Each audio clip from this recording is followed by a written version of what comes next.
Hola, ¿qué tal? Arratsaldeon. Lo primero de todo, daros la bienvenida y el agradecimiento por estar hoy aquí, por citaros con este ciclo de nuevo, Diálogos con la Literatura, que hoy cuenta con la presencia de dos periodistas y escritores, Maite Carrasco. Maite, ¿qué tal? Arratsaldeon, bienvenida. Gracias. Y Álvaro Colomer, otro periodista y escritor. Hola, hoy nos juntamos aquí. Lo mejor de cada casa. Bueno, tú igual sí eres lo mejor de tu casa, no sé yo. Maite, ¿tú también eres lo mejor de tu casa?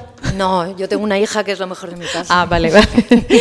Bueno, esta tarde vamos a intentar poner nuestra atención a ver qué sale de aquí, qué conclusiones, qué conversación surge en lo que se conoce como novela de no ficción y reportaje literario. Maite ha explorado bastante este territorio. De alguna manera Álvaro Colomer no lo ha explorado directamente, no, pero sí lo conoce porque tú has reporteado, supongo, en más de una ocasión, has escrito y en fin, yo creo que la relación, el binomio literatura-periodismo es algo sobre lo que seguro que has reflexionado alguna vez. A mí me gustaría, para empezar, preguntaros si pensáis que el reportaje es al periodismo lo que la novela es a la literatura. ¿Empiezas tú?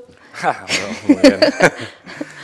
Bueno, sin duda en el reportaje en el campo periodístico es el género, digamos, más elevado, es lo que podríamos decir que en literatura sería la novela. Y es verdad que ahora últimamente estamos asistiendo, digamos, a una especie de fusión de los dos géneros, porque empezamos a ver, digamos, como que surgen muchas novelas que se alimentan 100% de la realidad, ¿no? Novelas de no ficción, que en algún momento yo creo que todo periodista, cuando se plantea un tema para escribir un libro, siempre tiene el dilema de qué hacer primero, una no ficción o una novela, ¿no? Yo recuerdo yo mismo con el último libro que tuve este planteamiento, porque muchas veces a la hora de hacer una novela, los que venimos del mundo periodístico, para nosotros es inevitable investigar primero antes de escribir, aunque sea una novela, ¿no? En España los escritores puros, por así decirlo, tienen una tendencia a no investigar, que es una cosa que en Estados Unidos no pasa. En Estados Unidos cualquier escritor, antes de sentarse a escribir, hace una investigación tremenda sobre el tema, cuando sea un tema muy sencillo. Aquí los escritores españoles yo creo que normalmente investigan poco y por eso tenemos tantas novelas de sentimientos, sencillo. Y entonces ahora, digamos, la inclusión de periodistas dentro del género literario hace que de alguna forma aparezca una novela que podríamos llamar novela de investigación, ¿no? Que siempre se dice periodismo de investigación, pero no se habla de la novela de investigación, ¿no? Que es una novela, una ficción pura y dura, pero que tiene detrás un trabajo de investigación, bien porque se basa en hechos reales la novela, o bien porque simplemente el escritor, antes de escribir sobre eso, haya querido documentarse, aunque luego no use nada de lo que ha descubierto, ¿no? Y bueno, no sé si me he desviado, pero... No te has desviado. Además has tocado un asunto al que luego volveremos, que es el trabajo de investigación que tú mismo has realizado para escribir Aunque caminen por el Valle de la Muerte, que es tu última novela.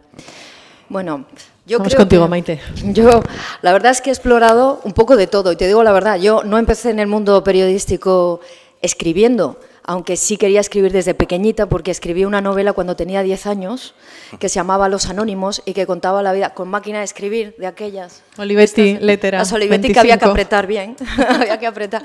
Y escribí una novela negra, porque mi abuela había fallecido, y me inventaba que la había secuestrado la mafia italiana, etc. Pero mi incursión en el mundo del periodístico empezó en la televisión, en Telecinco en Almería, haciendo noticias locales. Entonces, claro, más bien cuando me puse a escribir, yo escribía de una forma muy audiovisual, que es un poco la forma en la que los jóvenes comprenden hoy el mundo de la realidad. Por lo tanto, cuando me puse a escribir reportajes, lo hacía de una forma ya, digamos, audiovisual, narrativa, que no tiene que ver con la clásica forma narrativa informativa, es decir, trataba de describir, pero a través de una historia, como se hace en la televisión, que coges un personaje y entonces vas narrando, pues, Yolanda Flores es una de las víctimas del accidente del tren, ¿no? Bueno, pues yo cogí un poco ese estilo para escribir también reportajes. Pero con el tiempo me he dado cuenta de que el reportaje se me quedaba un poco corto. Y últimamente lo que he hecho, por ejemplo, mi último reportaje en Irak, en Qayara, un pueblecito pequeño que hay cerca de Mosul, hice una mezcla entre el reportaje y la entrevista. Es decir, que introducía diálogos con el niño. Era un niño que había sido obligado a ir a las escuelas del ISIS y le habían obligado a aprender a degollar. Entonces, en este artículo que ningún periódico español quiso publicar, me lo publicó un periódico alemán que se llama Die Welt, me lo tradujo del español al alemán, porque en España están un poco atrasados, digamos, por no hablar de la precariedad, porque pagan muy mal, y finalmente no quieren hacer inventos, ni quieren publicar nada literariamente nuevo, narrativamente chocante, y sí se publicó en Die Welt, y es una mezcla de reportaje con diálogos del niño, y yo le pregunto, hablo en primera persona, y está publicado en las páginas de Internacional, es decir, como una noticia. Y la verdad es que la mezcla me gustó, porque al final sí que aporta información, quedó muy literario y obviamente que yo no he inventado nada nuevo. Esto se hace desde hace mucho tiempo con grandes nombres de la literatura periodística, periodismo literario, que eso también tenemos que hablar y precisar. Y yo distingo mucho de eso que hago en el periódico, ¿no?, del día a día, de la novela. Y para mí hay una diferencia básica, y es que en el periódico no puedo mentir ni inventarme nada, y que en el libro sí, con lo cual me da una libertad tremenda porque abre la imaginación, me da creatividad, me da una posibilidad de abrir mundos nuevos, aunque basados en hechos reales, como por ejemplo mi última novela publicada por Plaza y Janés, Espérame en el paraíso, que está basada en hechos reales, que es la guerra civil de Siria, ¿no? Bueno, luego nos dirás en qué guerra no has estado, Maite, en qué conflicto bélico no has estado. No sé. Bueno, vamos a decir en los que has estado. Has estado en Siria, ahora lo acabas de mencionar, en Libia, en el Cairo, Chechenia, Georgia. Sí, últimamente todas las revoluciones árabes, todas las revoluciones. Más Irak, más Mali, más todo lo que tiene que ver con terroristas, más, bueno, estuve de corresponsal en Francia y en Rusia, por lo tanto recorrí también el Cáucaso, Dagestán, Ingushetia y bueno, Afganistán, donde estuve yendo y viniendo, ¿no? Ahora mismo estábamos hablando con Álvaro de Afganistán, de Irak y de todas esas guerras olvidadas que del lado periodístico hemos intentado contar de otra manera, ¿no? Que yo creo que es la facilidad que te da la literatura periodística de poder, o el periodismo literario, que se concentra en un libro y donde puedes contar muchas cosas y te da la oportunidad de ir más allá y profundizar, ¿no? Y dar el contexto y contar la historia. Los periodistas con mucha vocación siempre se proyectan, ¿no?, en una corresponsalía de guerra, no sé, es como la fantasía de muchos periodistas que sueñan con contar la verdad desde diferentes lugares del mundo. Lo que pasa que luego la realidad supongo que es muy distinta, y a mí me parece envidiable por un lado el trabajo que hacéis, y hay que agradeceroslo mucho porque os jugáis en muchas ocasiones hasta la vida, pero me parece también que tiene que ser muy duro, ¿no?, intentar conseguir información en esas circunstancias tan adversas, ¿no? Y ya no te digo nada si eres una mujer, ¿no?, y estás en un país donde las libertades están pues constreñidas, ¿no? Donde sí, no puedes ni conducir a lo mejor, ¿no? Bueno, es distinto como se ve desde allí, ¿no? Hay muchas realidades. Se tiende a pensar que el mundo musulmán en general es hostil y que las mujeres no podemos trabajar. Empiezo un poco por la parte de la dificultad de trabajar como periodista, mujer y hombre. Es muy difícil hoy en día trabajar en las guerras, pero por dos cosas principales, dos razones principales. La primera es que las guerras cada vez son más complicadas y por lo tanto más peligrosas. Es decir, yo fui a la primera guerra que cubrí, que era la guerra de Georgia, y había dos ejércitos, eran dos estados, eran los rusos y los georgianos, y llevaban un uniforme. Había unas líneas, ¿no?, un front line, digamos una trinchera, y se distinguía perfectamente quién era quién. Tú sabías dónde buscar la información porque había un general de un ejército de otro que te la daba, podías hablar con las víctimas, etc. Hoy en día, ¿qué pasa? Pues que 8 o 9 años después tenemos unas guerras que llamamos híbridas, o le hemos oído, ¿no?, guerras asimétricas en las que nada se ve, todo pasa en el terreno de la inteligencia. No tienes un actor, sino que tienes miles de actores. Por ejemplo, en Siria hay 1000 milicias nada más y nada menos, cada una de su padre y de su madre. Con lo cual, cuando tú entras de forma clandestina a Siria, como entré yo, pues podías caer en manos de cualquiera. Tenías que llevar un fixer, que es el que llamamos nosotros, una persona de confianza, un traductor, que te llevara con la gente de confianza, que no te secuestrara, etcétera.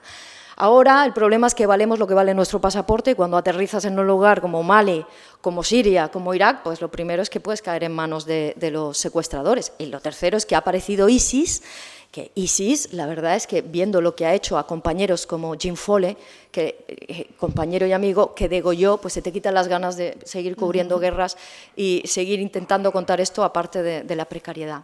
Y termino porque si no, Álvaro, me voy a comer. Y luego como mujer, la verdad es que va a sorprender esto que digo, pero hay más machismo aquí que allí. Es decir, cuando yo voy a Afganistán, el señor talibán me recibe y me trata como el tercer sexo, es decir, una mujer que no es una mujer afgana, sino una cámara, una persona que va a escuchar su mensaje y lo va a transmitir al mundo occidental. Es decir, que a este señor le da igual que yo sea mujer o hombre, porque es simplemente práctico, le da igual. Lo más que va a hacer es no mirarme a los ojos y no darme la mano, sino que te cogen por aquí y te tocan la muñeca. Y he notado más machismo entre los militares españoles, o alguno en concreto, no todos, pero militares occidentales, no españoles, occidentales en Afganistán, que te tratan como un jarrón chino, que te tratan de proteger, que te tratan distinto a los hombres que de los propios musulmanes. Luego en Siria, por ejemplo, yo he estado conviviendo con combatientes salafistas, es decir, no se puede ser más conservador, y no han tenido absolutamente ningún problema conmigo. He podido dormir en las casernas, he estado grabándoles y no me han puesto ningún problema. Así que al final pasa más aquí que allí, que siempre me preguntan, igual ustedes me van a preguntar, que cómo lo hago para compaginar mi vida laboral y mi vida de reportera de guerra, y a un hombre no se lo preguntarían, que es lo que siempre me pasa. Pero luego se lo cuento si quieres. Bueno. Tú también, Álvaro, te has aproximado a la guerra de otra manera. Sí. No has estado allí cubriéndola, pero sí te has aproximado, la has investigado, en concreto la guerra de Irak, para tu novela, Aunque caminen por el Valle de la Muerte. Lo mío es muy diferente, porque en realidad yo vengo del periodismo cultural, yo no he visitado ni un 90% de los países que ella ha citado, y en cuanto a literatura vengo de otro tipo de novela, digamos, que quizás más novela social o como queramos llamarla. Pero en un momento se me cruzaron los cables y me apeteció escribir la historia de, no recuerdo ni por qué, porque hace muchos años ya, la historia de un mercenario que regresaba a España, un contratista, que los mercenarios ya no son los mercenarios de los 90 de África, sino que es un formato más empresarial, por así decirlo, es un tipo de mercenarios muy interesante para investigarlo. No recuerdo el motivo, pero quería escribir sobre eso. Pero intentando escribir sobre eso tropecé con alguien que me dijo que no entendía por qué yo quería escribir una ficción sobre un mercenario cuando yo tenía una historia real en la que intervenían soldados españoles y mercenarios. Entonces me contó la historia, que básicamente es la batalla de Nayaf, que es en lo que se basa la novela, y miré por aquí y vi que prácticamente nadie había escrito sobre, en prensa sí, pero nadie había escrito nada sobre lo que probablemente sea la batalla más importante librada por el ejército español en los últimos 50 años. Entonces lo que cogí fue, muy inocentemente, porque no vengo de este periodismo, pues es ir al Ministerio de Defensa con toda mi buena fe, a preguntar, bueno, quiero escribir sobre esto, me gustaría, si ustedes me pueden facilitar entrevistas con gente. Y bueno, básicamente se troncharon de risa, que dónde iba, que yo quién era, y aparte que de esa batalla no había que hablar, porque esa batalla aconteció en un momento político muy delicado, que era que Aznar ya había perdido las elecciones, Zapatero ya las había ganado, pero todavía no tenía la cartera. Estábamos en un gobierno de transición en funciones del PP, pero ya estaba todo el mundo en las calles muy enfadado por lo del 11M, el PP tenía montados unos jaleos tremendos por todos los flancos y lo último que quería eran malas noticias de Irak. Y lo que ocurrió en Irak precisamente ese mes fue una mala noticia, que fue que unos 2.000 insurgentes atacaron un cuartel con bandera española, en la que también, aparte de españoles, habían salvadoreños y americanos. El famoso Viva Honduras de Trillo acontece en ese cuartel, digamos, ¿no? Se equivoca con los hondureños y cuando eran salvadoreños. Entonces, bueno, me voy al Ministerio de Defensa, resuelto a escribir un libro sobre esto, me dicen que soy un botarate, que dónde voy, y ya se me mete entre ceja y ceja, pues ahora lo voy a hacer, y entonces lo que hago es viajar a El Salvador, viajar a Estados Unidos y viajar a Irak para entrevistar a los otros componentes de la batalla, digamos, ¿no? Entonces, entrevistada a toda esta gente, regreso a España, vuelvo otra vez al Ministerio de Defensa y les digo, ahora soy el mismo hace 2 años, pero ahora vengo con toda esta información y les puedo asegurar que les interesa hablar conmigo, porque si escribo una novela con lo que me han contado los demás, el ejército español no es que quede mal. Bueno, el ejército no, el gobierno español no es que quede mal, es que queda, o sea, tercermundista le queda muy alto, digamos, ¿no? Y entonces me dieron una serie de entrevistas controladas por unos oficiales, todo muy absurdo, que los soldados estaban como asustadísimos con lo que tenían que decir. Me quedé muy impresionado, porque aunque todos tenemos esa idea de que el Ministerio de Defensa español es opaco, la opacidad que yo vi, o sea, la dificultad para explicar una batalla que en el fondo es una batalla en la que no pasa gran cosa. Bueno, no pasa nada que no pase en una batalla, ¿no? Y es que los insurgentes atacan, los demás se defienden, mueren insurgentes, de los demás casi no muere nadie de la coalición porque en el fondo son 2.000 descerebrados con Kalashnikov que no saben ni usarlos casi, frente a un cuartel con americanos, ¿no? Eso se solucionó. Bien armados. Claro, y luego llegaron ya unos cuantos helicópteros Apache y eso se solucionó enseguida, digamos, ¿no? Pero se creó como una pequeña batalla dentro de los del mismo bando, claro, ¿no? luego, batalla de criterio. Claro, porque lo que ocurre es que nosotros, Trillo, nos envió a la guerra, nos envió a una misión de pacificación y reconstrucción, pero resulta que los del otro bando no sabían que estábamos en tiempos de paz, digamos, ¿no? Esto es lo que pasa cuando tú te vas en plan de paz y los demás... Es muy gila todo eso, ¿no? Sí, es que es muy gila, pero es así. Por eso ahora tengo al Ministerio bastante contento conmigo y bueno, y aparte tengo a bastantes oficiales que me están enviando emails muy simpáticos porque básicamente lo que ocurre es que dentro del cuartel, cuando hay el ataque, los salvadoreños y los americanos deciden actuar, nos están atacando, esto es una guerra, hay que contraatacar, y los españoles no reciben la orden de Madrid de contraatacar, ¿no? Entonces, ahora mismo los salvadoreños y los americanos nos odian. Yo cuando llegué a El Salvador, lo primero que me dijeron, a Estados Unidos, en el cuartel de un cuartel de Alabama, lo primero que me dijeron es que no querían darme una entrevista porque ellos no hablaban con cobardes. Era una posición estúpida por parte de quien me lo dijo, ¿no? Pero sí que era interesante ver esa idea que tenían los americanos de que nosotros la imagen que damos de que cagaos, éramos unos cobardes, ¿no? En realidad eso me lo decía alguien que no tenía una visión política del tema. Entonces, claro, él se quedó con la idea de que eran los soldados los cobardes. El chico lo que no sabía era que eran las órdenes que tenían, ¿no? O sea, la novela no va contra el ejército. Pero sí que, digamos, aunque yo no soy un periodista bélico y he hecho solo una aproximación a un tema, durante casi 7 años he hecho esa aproximación, o sea, ese tema me lo conozco muy bien, digamos, sí que ha sido como brutal ver las dificultades tremendas que tienen que tener los corresponsales a la hora de que el ejército español les ayude, ¿no? Yo me acuerdo entrevistando a John Sistiaga, que en un momento también fue como un periodista que está en todas partes, digamos, de estos, él me contaba las dificultades que tenían incluso para poder entrar en el cuartel los corresponsales de guerra. Muy difícil, sí. Y el miedo de los altos mandos a que hablaseis con los soldados, ¿no? Porque el soldado cuenta la verdad, porque es un soldado y es un chavalito joven, que siempre son jóvenes y pues hablan más de la cuenta. Y este miedo, digamos, del Ministerio de Defensa es, bueno, que me planteo que vuestro trabajo tiene que ser tremendo.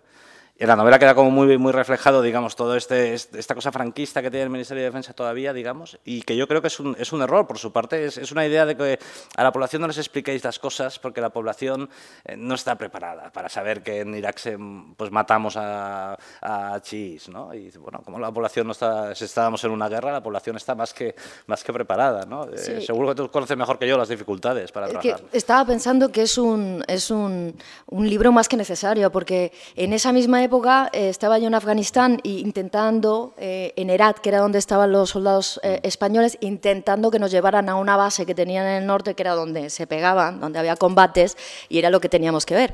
Y yo para aquel entonces trabajaba en público, y tú dices que casi que tratan al público como gente que no debe saber. Bueno, yo lo llamo censura pura y dura porque te cuento una anécdota de público, que es donde yo estaba trabajando, que ya no existe, público en papel.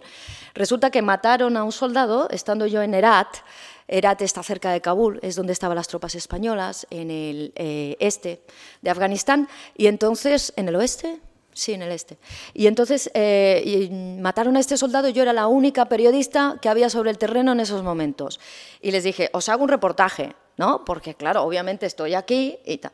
¿Y qué me respondieron de Madrid? No, tranquila, lo cierra Madrid. Lo cierra Madrid quiere decir que tenían que poner la versión de Moncloa y les daba miedo que una freelance contara lo que pasaba sobre el terreno, es decir, que había muerto un soldado que había estado en combate y lo escondieron no solo en público sino en muchos medios de comunicación porque se ocupó el ministerio de entonces de esconder todas esas cosas que pasaban. Y hablé con muchos soldados que tenían traumas psicológicos graves al regresar porque ellos lo habían pasado muy mal y habían estado en combate y al regresar la gente les trataba trataba como si vinieran de Disneylandia, cuando en realidad habían estado pues años, algunos, pasándolo muy mal y en guerra, ¿no? Es que el tema de los soldados españoles es brutal, o sea, alguien tiene que afrontar ya el tema de los suicidios y las depresiones en el ejército, sobre todo de todos estos chavales que han vuelto de allí, porque todos estamos como con ese recuerdo de la guerra de Vietnam, del soldado americano que regresa a casa y todo el mundo lo insulta, o el de la Primera Guerra Mundial o la Segunda Guerra Mundial, el soldado americano que regresa a casa y todo el mundo lo aplaude. Pero lo que te dicen ahora aquí los soldados españoles, y también te lo dicen los americanos, es que ahora cuando vuelven de las guerras, descubren que es que no los aplauden ni los insultan. Es que... indiferencia. No saben lo que indiferencia. Pero claro, para un chaval de 20 años, es que insisto lo de 20 años porque es fundamental entender que esos soldados son chavales y chavalas llenos de patriotismo y de testosterona, porque si no, no te metes en el ejército, ¿no? Si no tienes testosterona y patriotismo, son como dos elementos para que teniendo 18 años te quieras meter en el ejército o en las fuerzas de seguridad también. Pero bueno, el ejército necesita un componente patriótico más fuerte, ¿no? Estos chavales que vuelven convencidos de que han hecho algo por su país, que a lo mejor no tienen muy claro qué es lo que han hecho, pero sí que tienen claro que, pues, que han hecho algo, que volvían aquí y que notaban como una indiferencia brutal de la población. Y yo creo que en este sentido también hay que recordar, yo tengo el convencimiento de que los españoles salimos, bueno, no sé si todos, pero mucha gente salió al no a la guerra. Pero yo creo que una vez quedó claro que Aznar iba a enviar a las tropas igualmente, yo creo que la gente guardó las cazuelas y se puso a ver la tele. O sea, directamente, no ha habido, solución de continuidad. No ha habido un seguimiento de la gente, porque es verdad que la prensa ha perdido mucha fuerza en cuanto a corresponsalías de guerra por los recortes y por la crisis, pero sigue habiendo corresponsales allí, ¿no? Y que tendrán más o menos dificultades, pero que bueno, siguen haciendo ese trabajo como Dios manda. Y yo creo que la población, o sea, yo es que estoy seguro, y no lo vamos a hacer, pero invito a todo el mundo que lo haga en la calle, que si tú ahora mismo preguntas a 10 personas si tenemos tropas en Afganistán, 7 no te lo saben decir. Y lo digo de verdad, ¿eh? No te lo saben decir. O sea, yo sé que nosotros estamos muy cerca de la prensa y estamos como muy enterados de las cosas, pero la mayoría de la población... Bueno, hasta yo. La verdad, no sé si hay tropas ahora en Afganistán. Pues si no lo sabes tú, estamos apañados. Bueno, y de la batalla de Nayaf, tú me dirás, hasta que no saliste tú. Claro, de la batalla de Nayaf. Con tu novela, pues yo creo que... Claro, pero insisto, o sea, la batalla más importante de los últimos 50 años. Es que es una... Vale, de acuerdo que España es un país que no tiene muchas batallas, ¿no? Pero o sea, una batalla de esta magnitud... En este caso la población no la conoce no porque la población se haya interesado, o sea, porque el Ministerio se ha encargado de que no se hable mucho de esto, digamos, ¿no? Pero yo digo cosas más sencillas ya, como si tenemos tropas en Afganistán, o sea, o ahora mismo en Irak, ¿no? Si tenemos tropas en Irak ahora mismo, pues yo creo que la mayoría de la población pasa, y eso está en la sección de internacional de los periódicos. Lo que pasa es que la gente en Internet va a la sección que le interesa y olvida las demás. Con el periódico estás obligado a pasar por las secciones, ¿no? Que eso es una cosa que se va a perder definitivamente, pero bueno, es así. Y entonces yo creo que los corresponsales de guerra no solo topan con el problema de la prensa, de lo que están pagando, de la desaparición de las corresponsalías y tal, sino de la indiferencia incluso de la gente lectora. O sea, la gente va al apartado que le interesa. Normalmente lo internacional no interesa pues porque tú no vives en el mundo, tú vives en tu país, ¿no? Digamos. Pero ¿no crees, Álvaro, que igual no le interesa a la gente porque no le estamos contando bien? A mí muchas veces me aburre la sección de internacional. Yo no la leo, porque me aburre mucho leer así, ¿no? Con el estilo que hay hoy en día, porque todo se coge de agencias, porque la información es muy sota, caballo y rey. 5 personas han muerto en el este del país, las tropas han avanzado, es decir, que no cambia, tampoco es que genere interés. De ahí, por ejemplo, que a mí me mueva contar las cosas de otra manera, ¿no? Con ese periodismo literario o llevarlo un poco los hechos reales a la ficción. Por ejemplo, en Espérame en el paraíso, mi segunda novela, la primera, La kamikaze, es sobre Afganistán. Y en Afganistán el personaje principal es Julia, que es una reportera que no es mi alter ego, porque ella está loca, es suicida, se quiere suicidar, ¿no? Ella quiere morir y se va a una guerra porque sufre el desamor, se ha divorciado y quiere ir allí a morir, pero antes quiere contar su último scoop, ¿no? Su última exclusiva. Y entonces se va allí y nos muestra una realidad que es de verdad, o sea, unos hechos reales que han sucedido, que son los Kill Team, los equipos de asesinos que van por las noches y que asaltan una casa de un supuesto terrorista y matan no solo al terrorista, sin juicio previo, sino a toda la familia. Y esto está basado en hechos reales, porque yo cubrí una noticia que hice para la televisión, que fue una familia a las afueras de Kabul que efectivamente un kill team de estas características, es decir, unos soldados que llegaron por la noche, un equipo de mercenarios que hablaban en diferentes idiomas, aterrizó a las 3 de la mañana, en plena noche, disparando. Y me lo contaba el abuelo. Si entran ustedes a mi página web, maitecarrasco.com, está esa noticia. El abuelo contaba que habían masacrado no solo al supuesto talibán o insurgente o terrorista, sino a su mujer embarazada de gemelos y a 2 niños pequeños. Y nos enseñó las fotografías.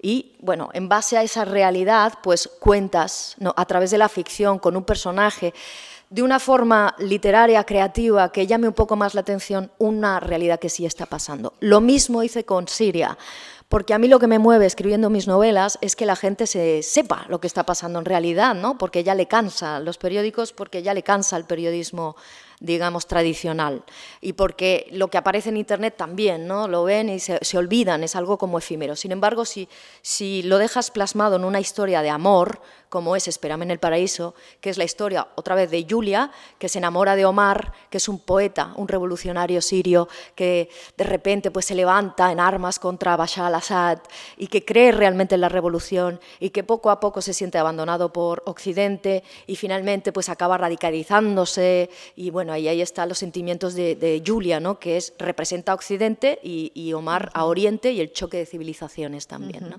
Bueno, de tal manera que, Maite, tú propones que la frontera entre literatura y periodismo quizá hay que diluirla aún más. Pues claro. Aunque psicológicamente entiendo que ante un trabajo periodístico te enfrentas de distinta manera que ante una novela.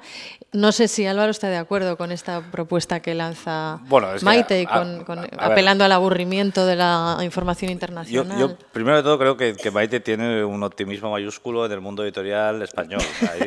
Hay una frase que no recuerdo quién la dijo, pero que dicen que en España la mejor forma de guardar un secreto es escribir un libro, ¿no? Y es que es verdad, o sea, la gente no compra libros, ¿no? Las cosas como son, la gente compra no compra periódicos, pero es que tampoco compra libros. Entonces estás planteando si es mejor hacerlo en un periódico o hacerlo en un libro, y en el fondo dices, pero el desastre es el mismo. Se lo piratean. Mi optimismo no está en las ventas, porque obviamente no se venden. En los míos, vamos, otros sí. Pero la gente se lo ha bajado, ¿eh? Sí, pero es que se lo bajen no significa que se lo lean. Es que es verdad. Eso es verdad. Estamos en España que lo compres, ¿no? Y lo coloques en una balda bonita, tampoco significa. Pero bueno, si lo compras, pero bueno, la compra ya aporta al mercado. Estamos en un país que el 40% de la población dijo que el año pasado no había abierto un libro, ni de cocina, ¿eh? Qué horror. O sea, no había abierto ningún libro, el 40% de la sociedad española, el año pasado. Leerlo ya, pero abrirlo tampoco.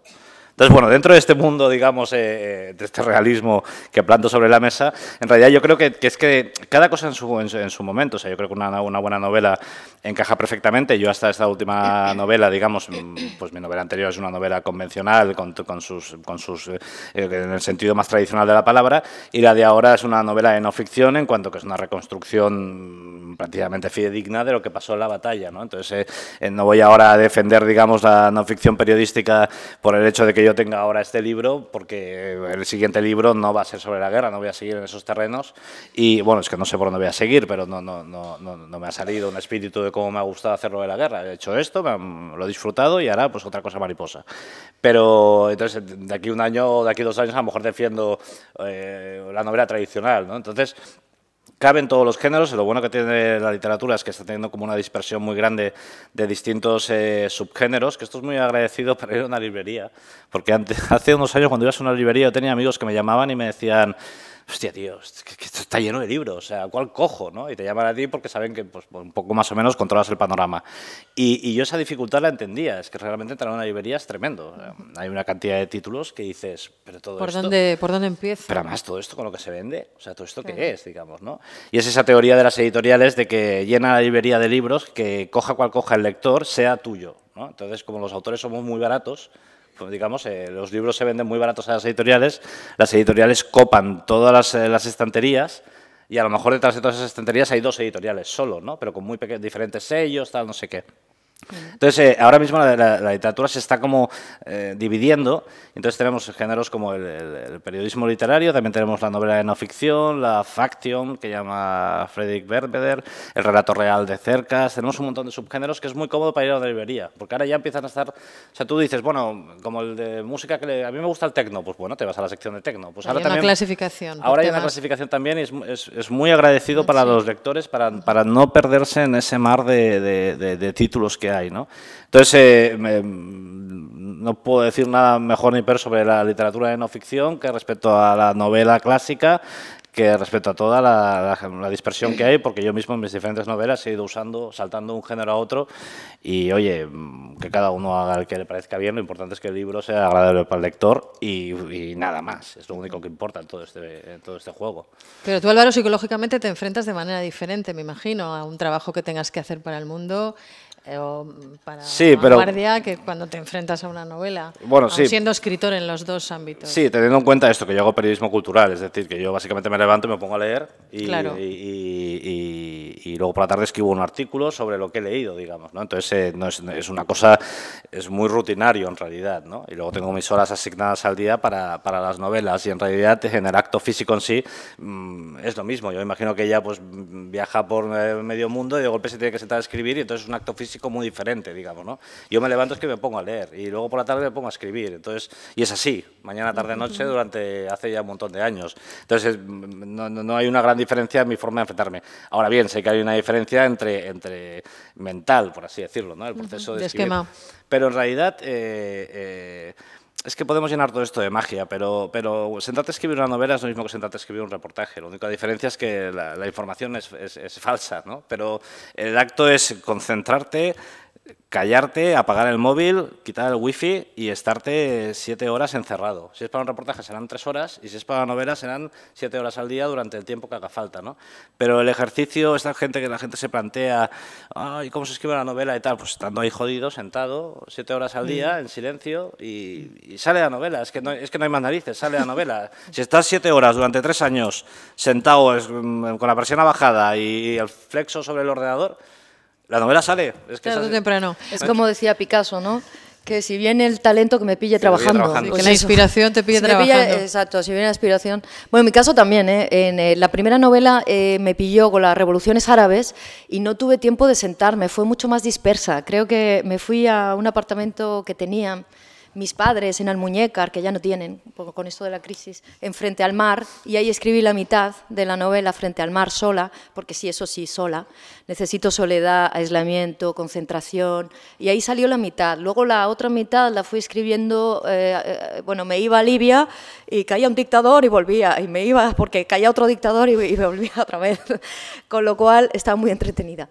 Pero en el caso de la segunda sí que me tuve que sentar. ¿Por qué? Porque para mí fue un esfuerzo también terapéutico, porque Siria fue una guerra muy dura. Estuve en 2 largos viajes, en un primer viaje en 2012 y otro más adelante en el verano. En el segundo viaje me quedé atrapada 6 semanas, no pude salir, no podíamos salir, entré sola de forma clandestina y estábamos en pueblos tomados por Bashar al-Assad, estaba rodeando esos pueblecitos pequeños. Cuando entrabas te caían, como en Baba Amar, caían 200 bombas y no podías salir, entrabas por los túneles de 3 kilómetros, es decir, que fue muy traumático ver morir a la población, niños, mujeres, y cuando regresé sentí una impotencia y una rabia y una frustración que tenía que sacarla, y veía que aquello nadie lo contaba, y que yo había soltado 2 o 3 cosas por aquí y por allá, unas cuantas entrevistas, pero te quedas con unas ganas de contar la injusticia, lo que está pasando allí, y al final, pues como Jonathan Littell o muchos otros, Jonathan Littell lo hizo con Carnets de Homs, por ejemplo, con un relato real. Yo hice un primer relato real que se llama Estaré en el paraíso, publicado por Debate, que es pues un relato real contando mi viaje, ¿no? mis 2 viajes, los personajes que encontré. Y en el segundo libro me encerré, pero me encerré sola y me encerré de 8 de la mañana a 12 de la noche a escribir durante 7 meses seguidos.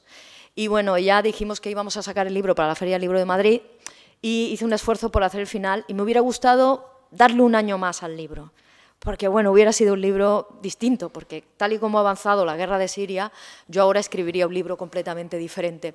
Pero para mí es un esfuerzo para dejar para la historia cosas que han pasado, porque ahora va a ganar el dictador Bashar al-Assad y nadie se va a acordar de que hubo niños que murieron en Al-Qusair en un día en el que yo vi 8 entierros de niños de la edad de mi hija. Por lo tanto, estoy muy feliz de haberlo contado. Entonces, para mí fue como una descarga terapéutica de ese estrés postraumático en el que lloré mucho, lloré y lloré, lloré escribiendo, pero fue muy bonito. Y luego sobre las fronteras, ¿no? Desdibujar fronteras. Yo creo que estamos en un mundo en el que eso está pasando a todos los niveles, ¿no? En el que se mezclan las ideologías, en el que hay confusión también de formatos en el mundo de la televisión y del cine. Me pasó una cosa curiosa ahora que estaba acompañando a mi pareja, que estaba nominado a los Oscars, y estuvimos en Los Ángeles en los Oscars y todo eso. Y estábamos con Hala, que es la siria, que es la protagonista de su documental se llama Watani, My Homeland, y ella es una mujer siria que vivía en Alepo con sus 4 hijos, mi chico le siguió durante 3 años, y es una historia real, de una señora que su marido era un combatiente, lo secuestra el ISIS y ella coge a sus 4 hijos y se tiene que ir a Alemania, exiliada. Y era curioso la reacción en Nueva York cuando estuvimos y en Los Ángeles, porque la gente venía y le decía, después de darle un premio, etcétera, decía, oh, what a great story, congratulations. Sí, le decía, qué buena historia, felicidades. Y la abrazaban como si fuera una ficción. Y mi chico le decía, no, si es su vida real, no la feliciten, no tienen que felicitarla por tener una buena historia. Esta mujer ha sufrido 6 años de guerra y se ha exiliado y su marido está desaparecido o muerto. Por lo tanto, la gente confunde con estos formatos nuevos audiovisuales en los que, por ejemplo, Homeland es una serie basada en hechos reales, en la guerra de Siria, en Líbano, etcétera, y la gente se piensa que los hechos reales han sucedido así. Pues no, el episodio de Líbano, no sé si lo han visto ustedes, Homeland, pero es más bien nefasto. No sucede así en los campos de refugiados, ¿no? Y luego el cine que sí refleja, ¿no?, de forma real algunos hechos que han ocurrido, o documentales que sí cuentan la vida real de personas y la gente lo toma por ficción. Bueno, yo lo que apelo aquí es a la inteligencia del público en nuestro tiempo, es decir, que poco a poco la gente va a saber distinguir, que en esta jauría y en este caos narrativo del que habla Ignatieff, finalmente todos vamos a sacar una sabiduría de lectura, tanto audiovisual como literaria, de los hechos reales, de los no reales. Es decir, cuando Hemingway escribió Por quien doblan las campanas, todo el mundo pues, dio por hecho que aquellos hechos pues, eran reales o no, pues en base a lo que han leído en los libros de historia o en los periódicos. Pues ahora exactamente lo mismo, ¿no? Maite, ¿en alguna ocasión has tenido miedo, cuando te has enfrentado a la información pura y dura, a deformar la realidad, a exagerarla, precisamente por el contexto en el que tienes que trabajar, donde es difícil abstraerse emocionalmente, entiendo, no siempre se conseguirá? ¿Has sentido ese temor a pensar, estaré siendo fiel a la realidad? Todo el tiempo, pero mire, yo doy clases en la universidad y siempre le digo a mis alumnos, tengo un curso que se llama Los retos de los medios en la comunicación de la paz, y les digo a los alumnos que la realidad no se puede contar en sí misma, porque la realidad no existe, no hay una sola realidad, sino múltiples realidades. Por ejemplo, no sé si han visto ustedes Rashomon, una película de Akira Kurosawa. Es buenísima esa película porque lo que muestra es de un mismo hecho 4 versiones distintas y cada una de esas versiones es válida. ¿Por qué? Porque no existe una sola realidad, sino múltiples formas de ver un hecho, ¿no? Pues yo tengo un pánico tremendo cuando cuento las cosas, ¿no? Y a la conclusión a la que llego es que la objetividad no existe y que lo único que yo puedo hacer es ser honesta, contar la parte de realidad que estoy viendo y no inventarme la otra. Es decir, si estoy con los rebeldes, no voy a contar lo que ha hecho Bashar al-Assad y los suyos porque no estoy allí ni lo he visto, y por lo tanto cuento un trocito de realidad que es la que yo he visto y de la que soy honesta y de la que tengo la responsabilidad de contar de forma veraz, ¿no? Pues eso es lo que hago. ¿Y tú, Álvaro, qué relación tienes con la objetividad? Esa que aprendemos en la universidad que debemos seguir. Teniendo como base que la objetividad no creo que exista. Yo creo que sí que es un reto para los lectores el acto de fe que tienen que hacer para fiarse de los autores de los libros, ¿no? En realidad es un acto de fe absoluto, o sea, es casi un acto de fe religioso, ¿no? Porque en realidad aparece un autor que te dice que conoce un tema, que lo ha investigado, que lo ha hecho, como es tu caso o el mío, digamos, y le dice al lector, esto es la realidad, ¿no? Y el lector se fía, no se sabe por qué. Porque además el periodismo es una profesión con todo tipo de gente, como todas las profesiones, pero fiarse de un periodista, ostras. Hay mucho presunto periodista. Es un acto de fe casi más grande que un carpintero que te hace una mesa, digamos, y la puedes ver, digamos, ¿no? Y la puedes usar. Y es verdad que además ahora hay como una especie de batalla contra la no ficción, ¿no? Estamos viendo que están saliendo como muchos casos en contra, algunos reales y otros que parece que hay como un plan, digamos, no un plan en plan Iker Jiménez, pero sí un plan en un sentido de que se está como atacando mucho al periodismo. Tenemos el caso de Gai Talese ahora mismo, que está siendo muy criticado por si sus novelas son realmente no ficciones o no. El Steve McCurry con sus fotos, digamos, que de golpe se ve que si retoca las fotos, qué tal. Luego hay unos casos que son reales, como el de Ricardo Piglia con Plata quemada, que de golpe lo han puesto en entredicho también.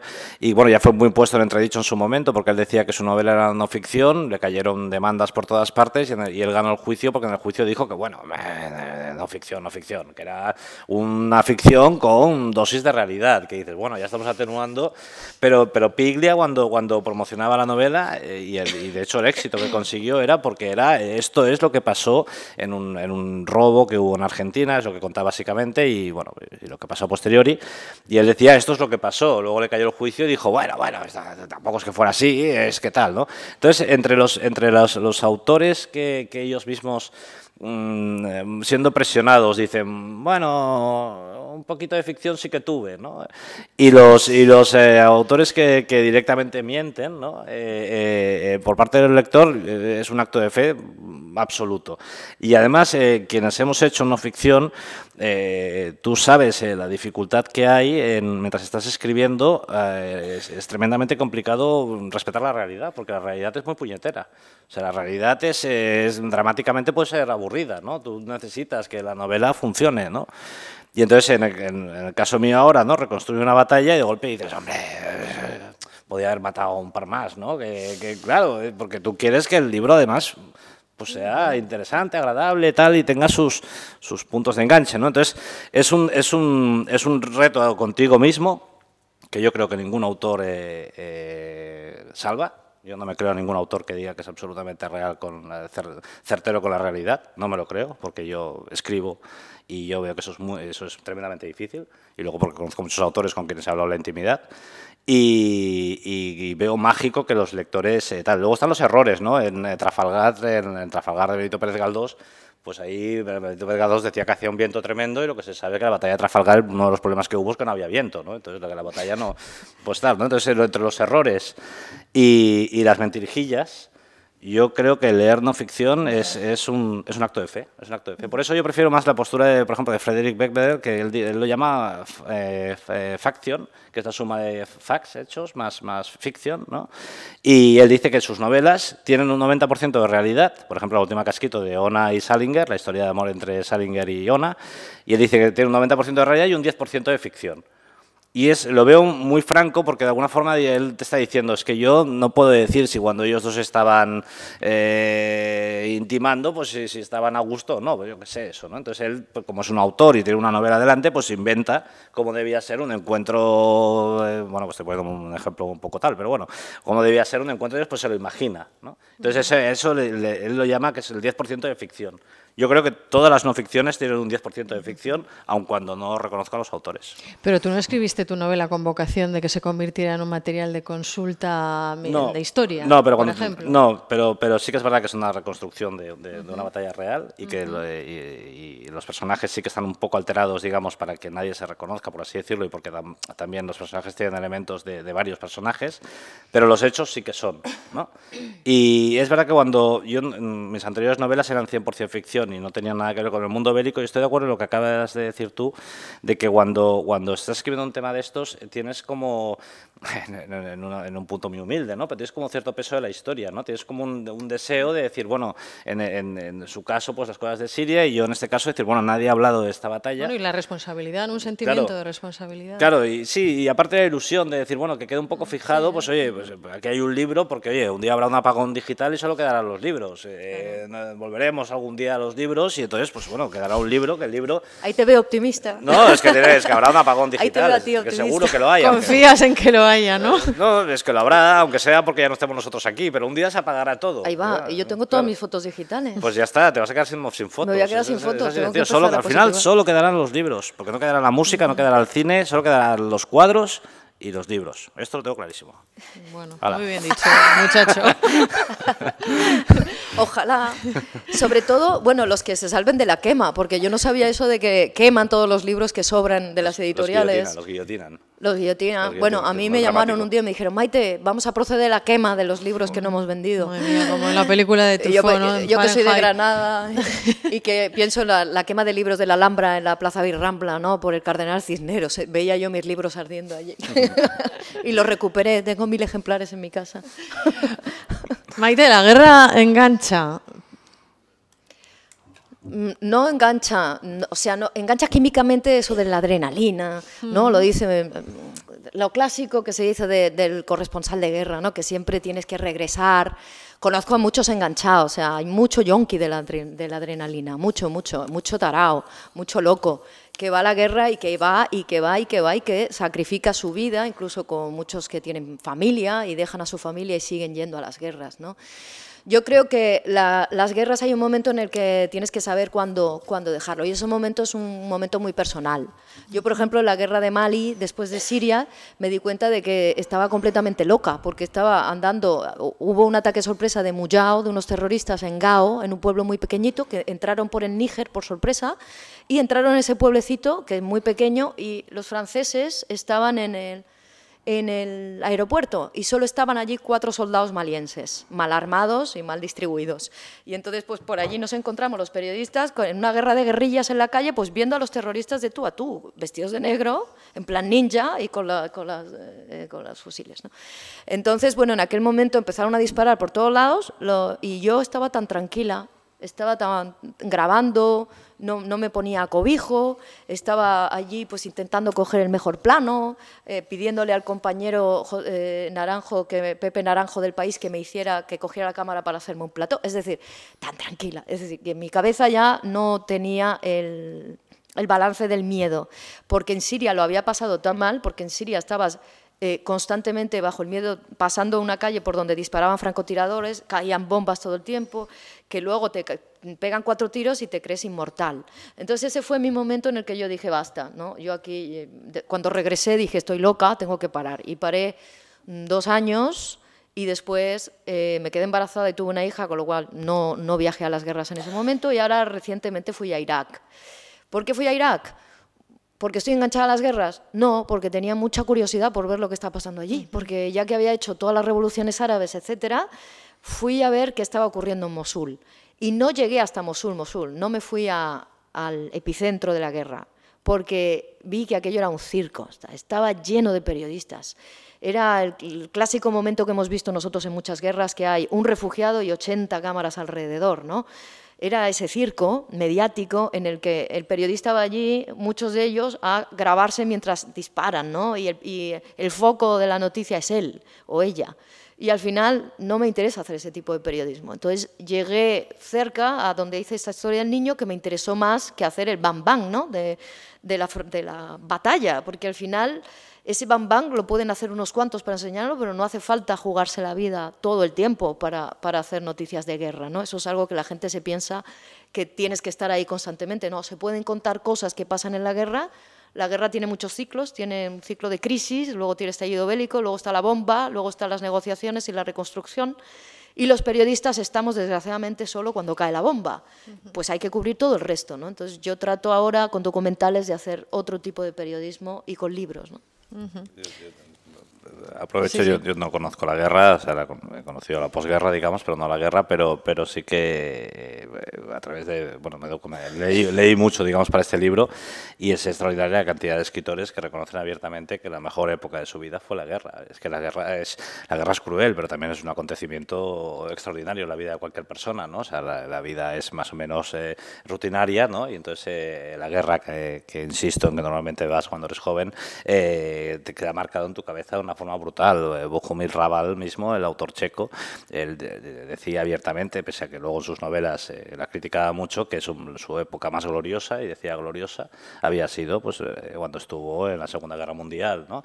Y tienes también a muchísimos autores, el mismo Sender también decía que su época en Marruecos fue fundamental en su formación, y que es cierto que a lo mejor en otras edades no quiere repetirlo porque son otras edades, porque tienes otro tipo de responsabilidades, pero la mayoría de autores que han estado en situaciones bélicas lo recuerdan no como la época más feliz, ojo, pues sufrieron mucho, ¿no? Pero sí como la época más intensa de sus vidas, ¿no? Y entonces tienes a muchísimos autores que lo hablan, y no digamos ya entrevistados, ¿no? En mi caso, como yo entrevisté a soldados que no iban a volver porque habían estado en servicio en las guerras, y entonces pues no iban a repetir y tal, pues muchos de ellos tenían como un pequeño mono, aunque luego te contaban entre lágrimas lo que pasó en la batalla y tal, no sé qué. Entonces no les había gustado la batalla en sí, pero sí recordaban la intensidad con la que sentían la vida durante la batalla, porque bueno, cuando estás cerca de la muerte la vida se siente de una forma más intensa, ¿no? Entonces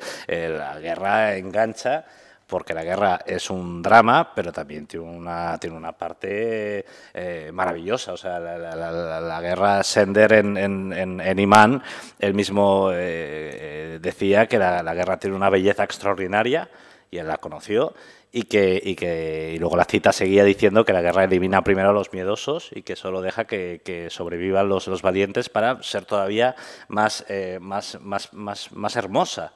Y es verdad que la guerra es cruelísima, pero también tiene un componente metafórico tremendo. O sea, yo cuando esta novela la estaba escribiendo es que decías que la guerra te regala las metáforas. Sí. Y eso para un escritor es maravilloso, o sea, porque tú puedes estar escribiendo una escena tremendamente dura, muy cruel, pero es que, bueno, es que hay una bala, hay un muerto, hay arena, hay tal, no sé qué, y dices que las metáforas van que vuelan. Y hay un elemento que es muy frío decirlo así, pero es verdad, las guerras son un regalo para los escritores. Sí, claro. La verdad es que los personajes que te encuentras en las guerras y las historias son fascinantes, porque es que la guerra es un espejo en el que se revela la verdadera naturaleza del ser humano. Es decir, yo en la guerra he visto cómo la gente sacaba el hijo de puta que tienen dentro, o sacaban el ángel que tienen dentro. He visto a gente que se ha convertido en asesinos, de pasar de ser un cajero, un señor del cajero del supermercado, a pasar a degollar a personas, o a comandar a gente a matar, ¿no? O a condenar por una llamada de teléfono mal hecha que ese me está traicionando, y llevarlo a matar delante de mis ojos, ¿no? Y es decir, cómo esa transformación es lo que a mí me apasiona cuando voy a esos lugares, es ver cómo el ser humano se puede transformar en un diablo o en un ángel. Y he conocido, por ejemplo, al fundador de Médicos Sin Fronteras, uno de ellos que entraba con 70 años a enseñar a operar en los hospitales donde no quedaban doctores, y enseñaba a las enfermeras a cómo operar allí sin nada, sin anestesia, a un niño pequeño de 8 años que tenía metralla, ¿no? Y entonces esas las historias que escuchas en las guerras, es que no necesitas inventarte nada. Con la que abro el libro de Espérame en el paraíso es una historia real, me la contaron. Es la historia de un señor que se fue a la cárcel a recuperar el cadáver de su hijo, que estaba muerto en la cárcel de Homs. Le llamaron los Mujabarat y le dijeron, ven y recoge a tu hijo. El señor, cuando llegó allí, vio una serie de cadáveres, y al lado del cadáver de su hijo estaba moviéndose el cadáver de otro. Por tanto, estaba vivo. Y mintió a los Mujabarat y dijo que ese era su hijo para salvarle la vida. Y finalmente dejó el cadáver de su hijo y renunció a enterrar a su hijo para salvarle la vida a aquel chico. Bueno, pues así arranco yo, Espérame en el paraíso, con personajes inventados, Omar es el resucitado, etcétera. Y bueno, es que tienes tantas cosas que te cuentan y que son historias reales que francamente te pones a escribir y vas sacando cosas que tú vives y cosas que te han contado y te sale rápido, ¿no? Claro, como dice Álvaro, las metáforas van solas, las tramas también van solas. La guerra es terrorífica, pero también es inspiradora desde el punto de vista literario y poética.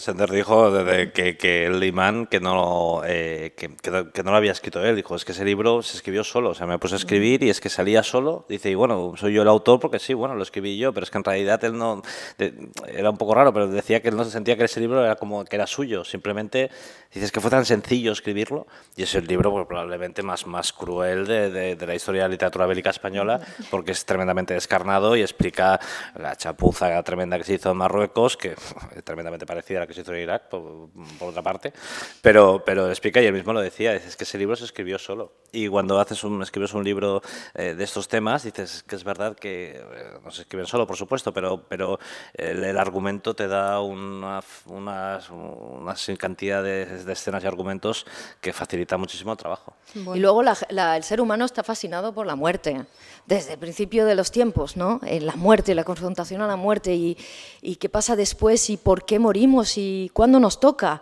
Y eso realmente es una pregunta que filosóficamente te haces todo el tiempo en la guerra, ¿no? Por ejemplo, ves el caso, yo vi de un señor que fue en una plaza, cae una bomba y hiere a un muchacho. El señor que va con su hijo en el coche se para salvarle, le mete en el coche, le lleva al hospital, entra el herido y cae una bomba, ¡pum!, y le mata a él.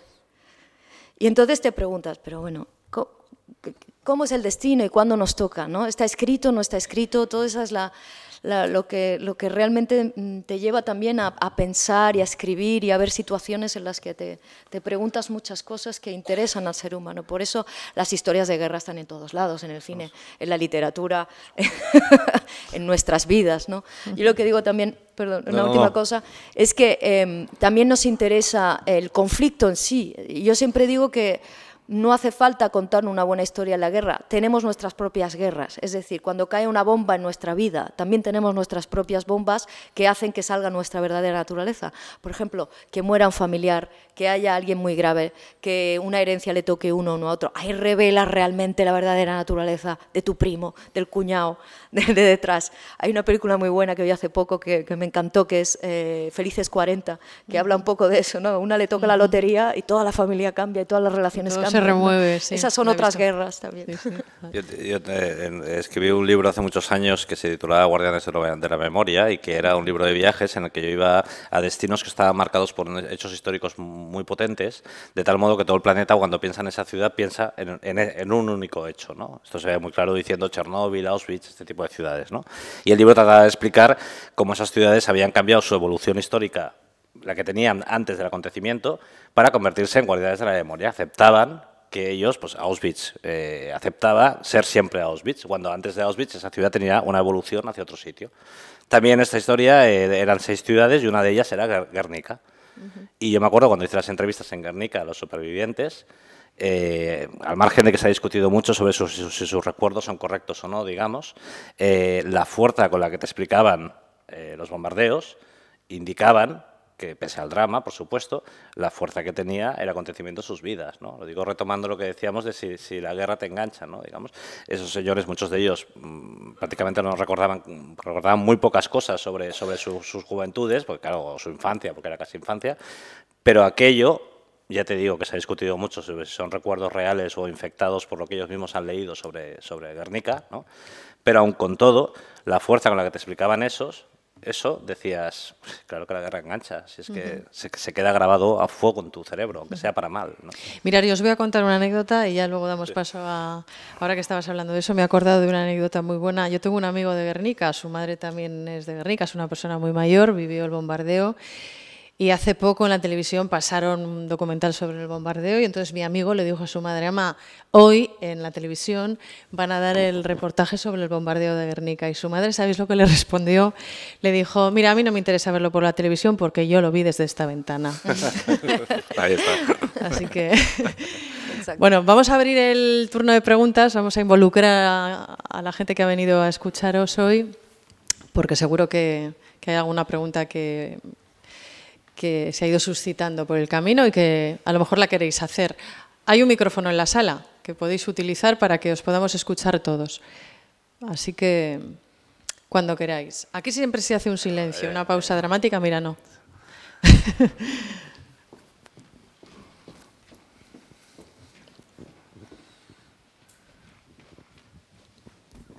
Hola, buenas tardes. Felicidades por la conferencia, por el contenido, por la charla que habéis dado ambos. Mi pregunta era para Maite. Yo quería preguntarte, bueno, comparto profesión, soy también periodista. Quería preguntarte un poquito, bueno, más allá del ámbito bélico, ¿no? Todos los periodistas se enfrentan o nos enfrentamos a presiones, ¿no? A presiones y, sobre todo, a la propia presión, digamos, a la hora de estructurar una noticia, un reportaje, una entrevista. ¿Cómo abordas o cómo lo enfocas para intentar transitar, digamos, por la mayor ecuanimidad posible? Es decir, cuando piensas en una historia, evidentemente muchas son historias humanas, ¿no? Pero me gustaría saber cómo enfocas un poquito para entender los distintos puntos de vista o las diferentes realidades. Antes has hablado de eso un poquito y me gustaría saber si podrías un poquito pues, ampliar ese concepto. Muchas gracias. Muchas gracias a ti. Bueno, la primera pregunta no sé si va por el tema de la censura, ¿no? De cómo afrontas que te encuadren o no te encuadren en el reportaje, que te lo retoquen. Sí, muchas veces si has sentido el vértigo o no sé si el miedo, perdón, de al día siguiente pues una llamada o un mensaje de alguien que no le haya gustado el reportaje y que esa llamada y ese mensaje obviamente sí, a largo plazo pueda tener una consecuencia. Bueno, yo afortunadamente no he tenido ningún problema porque he sido freelance toda la vida. Fui reportera de Telecinco, pero subcontratada por una productora. En aquel entonces, mira, me obligaron en Almería una vez a hacerle una entrevista a Rafael Hernando, porque habíamos hecho del PP, que ahora es portavoz, ¿no? Rafael Hernando era diputado por Almería. Y entonces estaba el PP muy enfadado porque yo estaba haciendo muchas noticias y era periodo electoral de inmigración. Y recordarán ustedes los sucesos del Ejido. Sí.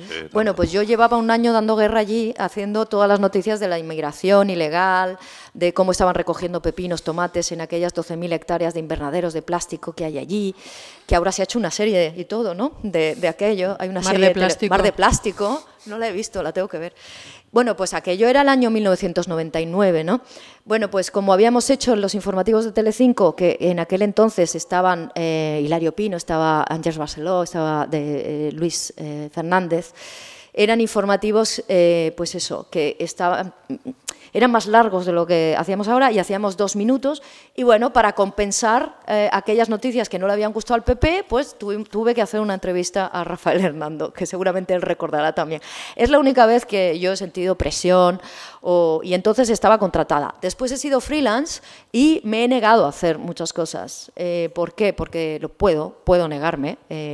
No desde el punto de vista económico, porque no, soy muy precaria, pero sí desde el punto de vista moral, es decir, no quiero hacer esto y he puesto excusas, pues hoy no puedo, estoy trabajando para otra cosa, etc. Los momentos de censura que yo he vivido han sido con público, en este caso. Con Telecinco nunca me han tocado, nunca, porque luego en internacional, eso era nacional, luego en internacional tengo que decir que jamás me han tocado nada. Y luego en el país, sinceramente, sí te retocaban las noticias, te las rehacían entera. Tú hacías un reportaje, lo enviabas desde Siria y ellos metían un trozo así entero de que le salía a ellos y entonces hacían de agencias que, no, es que hay que actualizar. ¿Pero cómo vas a actualizar? Un reportaje, yo estoy haciendo una historia de una persona que está en Homs y que cuenta que ha caído estas bombas, etcétera, con información, y ellos metían una plasta así delante del reportaje que pagaban, por cierto, muy pobremente, al principio más, y luego acabaron pagando 60 euros por reportaje desde Siria, con lo cual dejé de trabajar para ellos.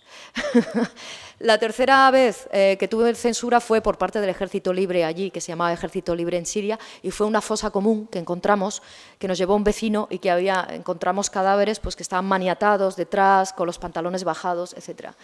Estaba con The Guardian e Independent, creo, no sé quién había de periodistas internacionales, y yo estaba con la cámara.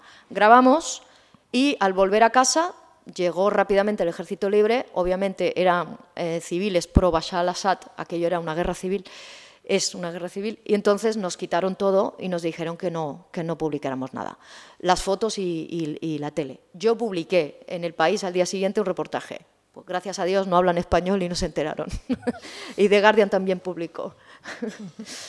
Me ha parecido muy tierno que leas tus propias noticias una vez publicadas, que es una cosa que es de primero de periodismo. No se te ocurra leer lo que te han publicado, porque siempre te lo destrozan. Entonces, aprendes muy pronto yo no he leído nunca nada que he publicado ya en el periódico, porque dices, es que me voy a cabrear, ¿no? Entonces, bueno, sí. Luego la gente te felicita o no y dices, bueno, no sé si es a mí o al redactor o al periódico, pero no hay que leer nada, hombre.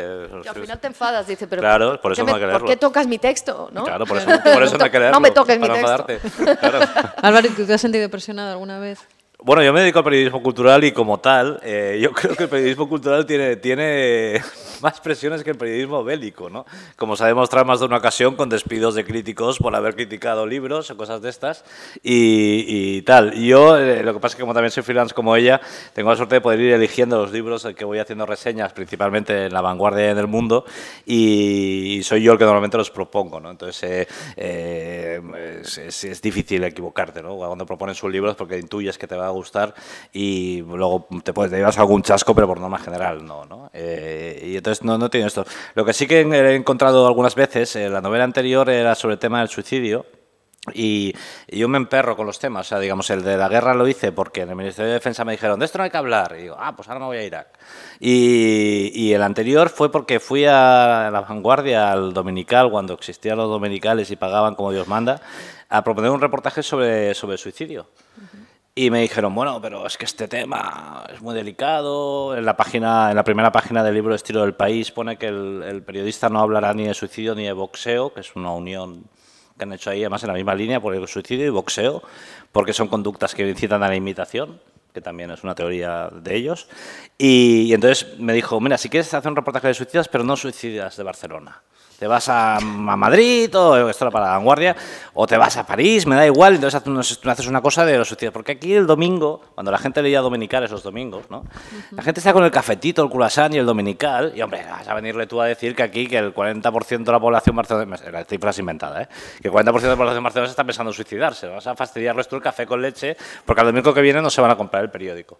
Y entonces, como vi, dije, no, bueno, yo pues para ir a decir que los madrileños están suicidando, pues no viene a cuento. En esa época todavía nos llevábamos bien con Madrid, digamos, ¿no? Y entonces le dije, pues paso y no publico el reportaje. Entonces eso provocó que escribiera un libro, digamos, ¿no? Entonces me he encontrado con un tipo de censuras que son más como del periodismo establecido, no tanto porque haya traído noticias raras y tal, sino porque hay unas normas de periodismo. Y es que los periódicos no critican a las editoriales de las cuales dependen y los periódicos no se hablan de ciertos temas. Uno de ellos es el suicidio y el boxeo también, ¿no? Bueno, pues igual el próximo es sobre boxeo, ¿no? Sí. Teniendo en cuenta que la presión te lanza. Sí, lo mismo del boxeo. De todas formas, lo del boxeo se prohibió el boxeo porque era el deporte favorito de Franco. Y los socialistas lo erradicaron del boxeo, porque era el deporte nacional, era el boxeo durante el franquismo. Pero luego, pues no sé, yo entiendo que le gustará a Franco, pues a mucha gente no le gustará eso, pero tampoco veo que el boxeo tuviera la culpa de que le gustara a Franco, digamos, ¿no? Pero fueron los socialistas que lo quitaron y lo prohibieron en la televisión y todo, simplemente porque era el deporte favorito de Franco.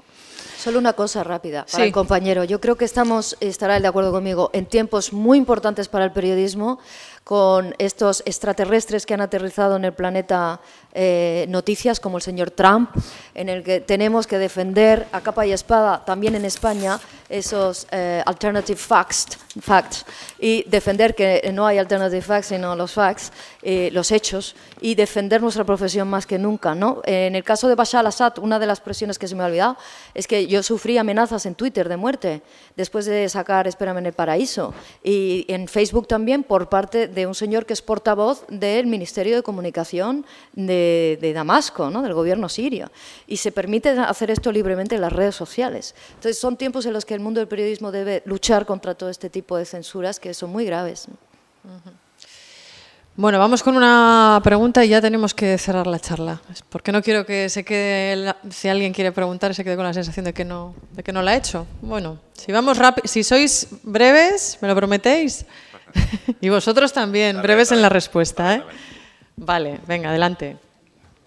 Hola, bueno, yo también soy periodista, soy mexicana y nuestra generación pues estuvo marcada por los autores del nuevo periodismo latinoamericano y a mí me gustaría saber quiénes son sus maestras y maestros del periodismo, nada más. Gracias. Yo también viví, bueno, no viví, pero también he estado como muy metido en lo del nuevo periodismo. Lo que pasa es que me alejé un poco cuando todas estas revistas de etiqueta negra y bueno, las revistas del sector en esto, esta idea que tienen de que hay que editar los textos de los autores, llegó un momento en que es una cosa pesadísima, digamos, ¿no? O sea, tú envías un texto y entonces tienes esta cosa americana de retocarte el texto, no sé cuántos, y acabé un poco alejándome. Pero yo, en realidad, uno tiene influencias de autores según lo que esté, la etapa en la que esté. Y yo para este libro, yo diría que mi máxima influencia es el mejor periodista que ha habido, que no es ni latinoamericano ni norteamericano, que es Chávez Nogales. Y Chávez Nogales yo creo que para cualquier periodista es una revelación tremenda. Además, como tuvimos este resurgimiento de Chávez Nogales hace muy poco, es como maravilloso poder descubrir que todavía puedes descubrir autores que en realidad son muy antiguos, ¿no? Digamos.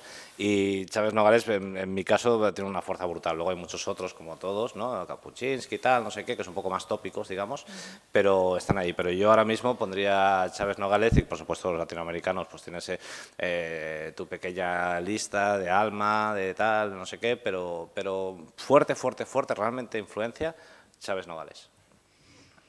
Bueno, yo, Oriana Fallaci, que leí con 14 años, Inshallah, que fue un libro que me marcó, y yo creo que entonces no quería ser reportera de guerra, pero se quedó ahí marcado.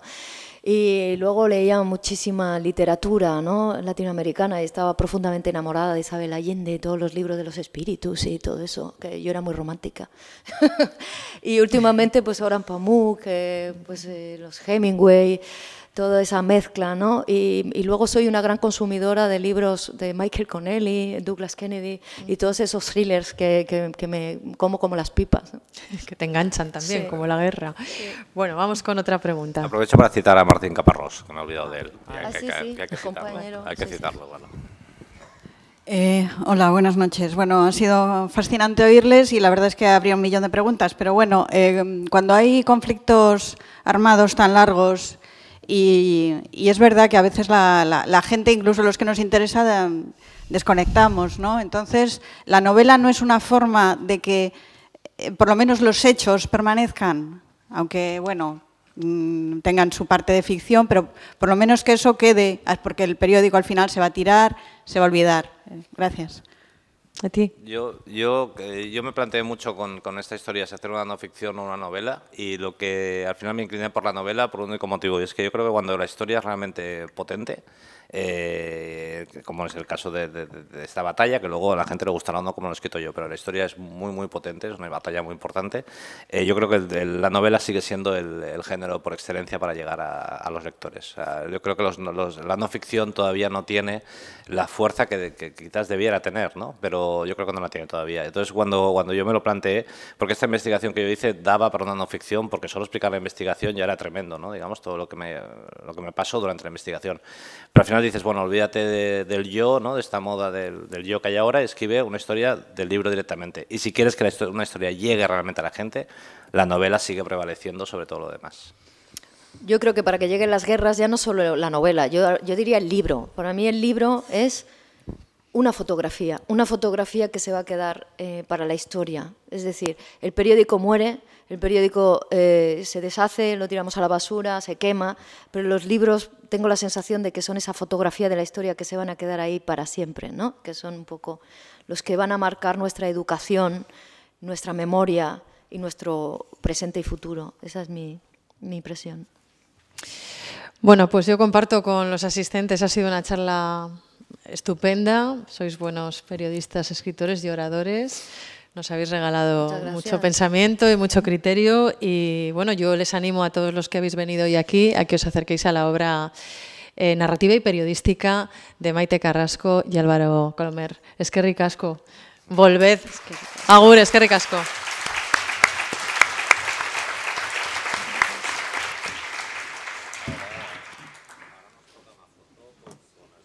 Con una...